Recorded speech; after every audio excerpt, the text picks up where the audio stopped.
You're listening to a download from the outdoorstation.co.uk. Number 579.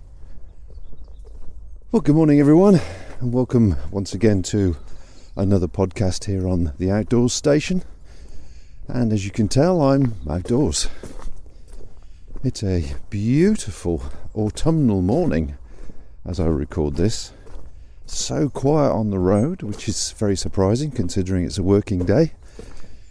But the weather that we've had recently, the rain, has ceased for a couple of days, and so the flooding, which has affected some of the main routes that pass through Upton on 7, means all the traffic gets diverted along our road, and consequently from 6 o'clock in the morning it can be quite noisy. So it's very refreshing this morning to see the sun out, a gorgeous blue sky, not a breeze in the air, and very, very little traffic back to the little village country road which we enjoy.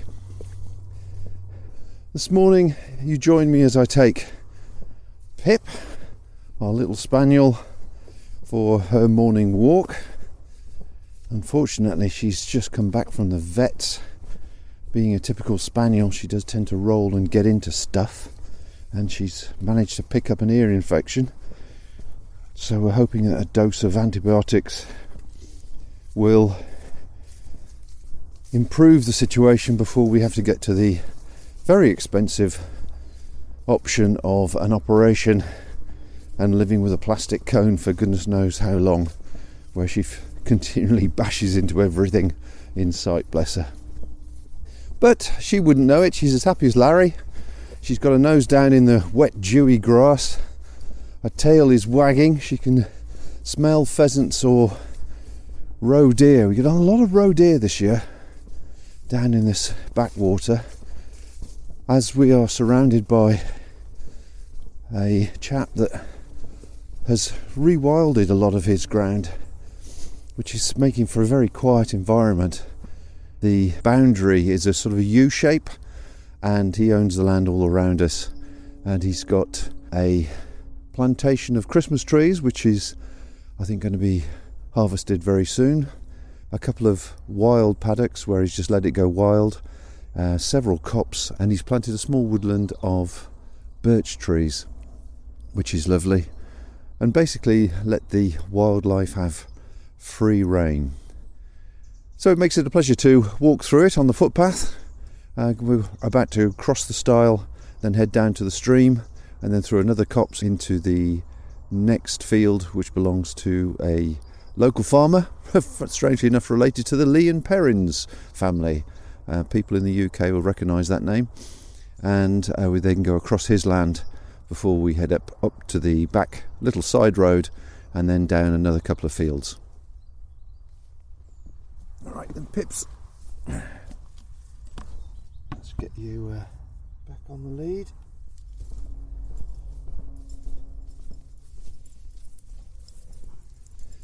Moving out of the field onto the footpath now that heads up to the road. I think it's probably fair to say you didn't tune in to hear my wonderful environment, but to find out what my next big adventure refers to. We've had a few nice emails from people that have enjoyed the last few interviews with Vildmark, Glenn Van Pesky, of course, who's famous for his commencement of the Gossamer Gear brand,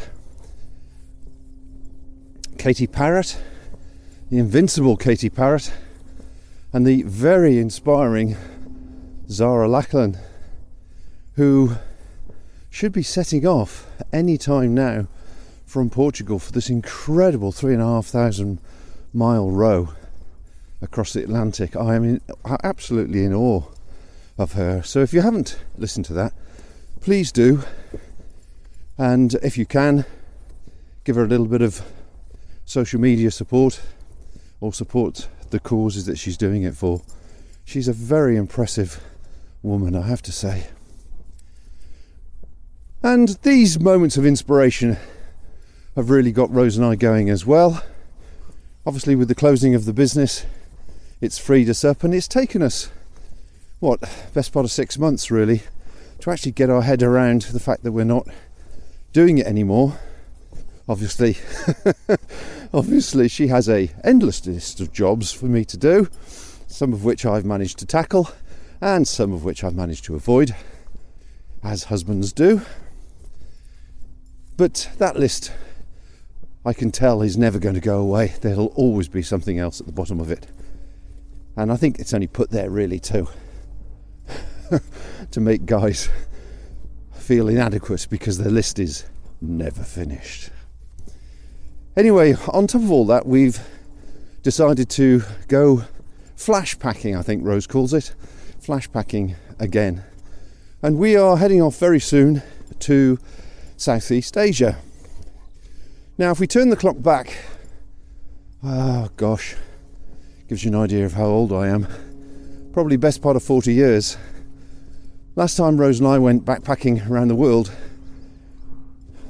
social media was a postcard, and you were never in contact with anybody else. Your network were people that you met in bars or wherever the case may be, other travellers. And in all honesty, we are still in contact and friends with those travellers to this day, catching up with each other when we can. So here we are, 40 years on, and we're going to do the same thing again. Now, when I say flash packing, what I mean is we're just taking a small 50 litre pack, if we can get away with it, keeping things simple, heading down to Cambodia, and we've given ourselves best part of a month to travel around Cambodia, Laos and Vietnam. We actually applied for the television programme Race the World, the next series, which I presume is filming very soon. And while we were doing it, we were looking at how the current series was playing on TV and realised that actually, great as it was, we actually also enjoy taking time with people. Hold it, Pip. There you go. Off you go.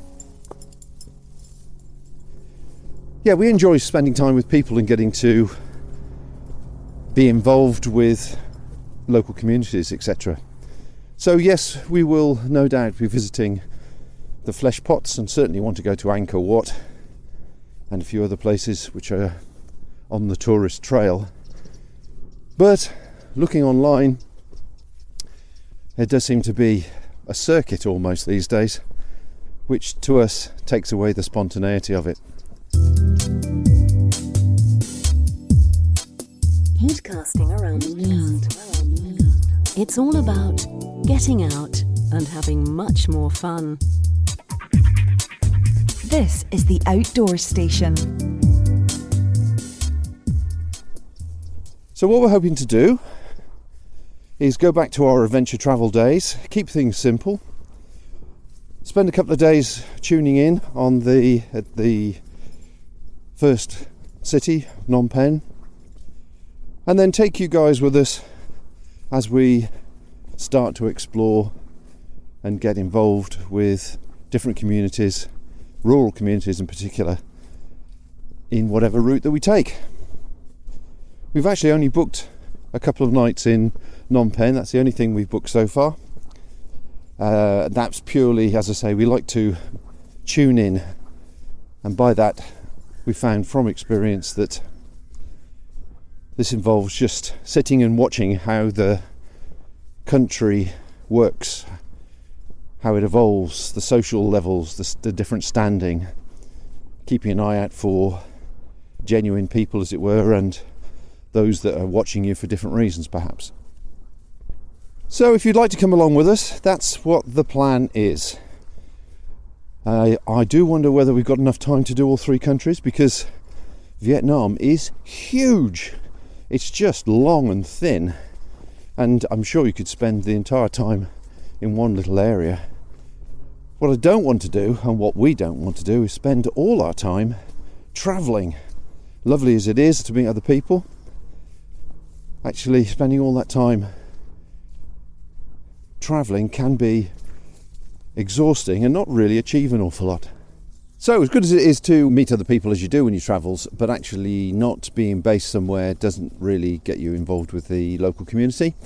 So we are going to put our names down for any of the homestays where we get to spend a couple of days perhaps with a small family, perhaps help out on a farm. If we can find the right sort of place to go on a jungle trip, we might do some jungle trips. But we're working on a shoestring, and as the original book said that we used 40 odd years ago, Southeast Asia on a shoestring. So that's how we're doing it. So although Rose likes to call it flash packing, that actually means basically that we are blessed now with a credit card, something we didn't have in those days. So if we get in the brown sticky stuff, or we just go, we need a hotel that's half decent for the night, we're going to opt out and grab a hotel. So I do hope you will find it of interest. If nothing else, just listening to other people do things on a fairly tight budget and go through the different sounds, smells and experiences of something like Southeast Asia. We have been to the Thailands and Philippines and Hong Kongs years ago, but we have been to that area before. So this area is perhaps slightly less trodden on one hand, but on the other hand, when you actually go online, it does seem to have an awful lot of videos, but not so much podcasts, strangely enough. The audio podcasts that we've researched and looked at seem to be fairly American-centric, with a certain sort of style, a certain approach. So hopefully the travelogue approach that I'm known for with doing the TGO and all the other various trails, the Two Moors Trail and West Highland Way and all the rest of it, will be more interesting, I trust. Of course, while we're en route, as well as sharing the stories from people that we meet along the way, whether they're locals or travellers, I'll also be sharing some of the costs as well, just in case you ever feel like being a little bit more adventurous with your holidays and heading off somewhere which is notoriously cheap or cheaper, but actual fact, and knowing the facts of what it really costs is actually really useful. So I'll be sharing that information where possible as I go as well. Starting with the flights which we bought going via Singapore and Singapore Airlines, which worked out about just over £700 each, and that was a return flight to Phnom Penh. So that'll kick us off. And the accommodation, we've booked I just went to booking.com and booked what I class to be a middle of the road hotel, but from the pictures it actually looks quite nice. La Chronique, which worked out I think at £30 the night, and it's the room you pay for. So £30 a night, and we've got that for a couple of nights. The only other things to mention at the moment would be the visas. Now the visa to get into Cambodia is $30 per person. You can do it all online, where they charge you an extra $6 for the administration fee. Or you can wait till you actually arrive.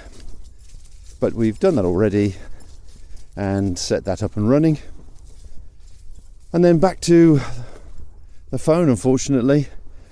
These days, hiring a tuk-tuk or a taxi or whatever, there's an app called Grab, which is free, but obviously you associate your card with that.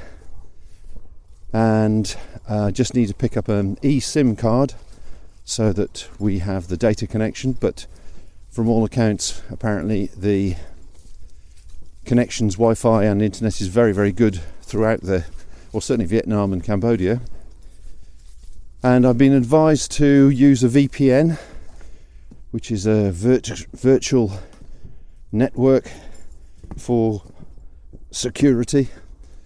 So I've purchased that for a month as well, which should cover us, or a couple of months should cover us. And I think at the moment those are the only expenses.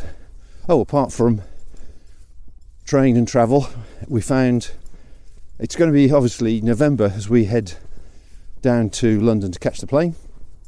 So it's cold. and we're going straight into 30 degrees plus at the end of the rainy season in Southeast Asia. So we were hoping to leave a small bag of warm clothing at left luggage, and you wouldn't believe the price. It's absolutely ludicrous. Plus the travel down to London while leaving the car parking for that period of time worked at around, I think, almost £500. So we've chosen to let the train take the strain, and we're going down on the train and staying overnight at the Heathrow Premier Inn, I think it is, or one of them, and then we're fresh for the flight the following morning, which is at 11 a.m.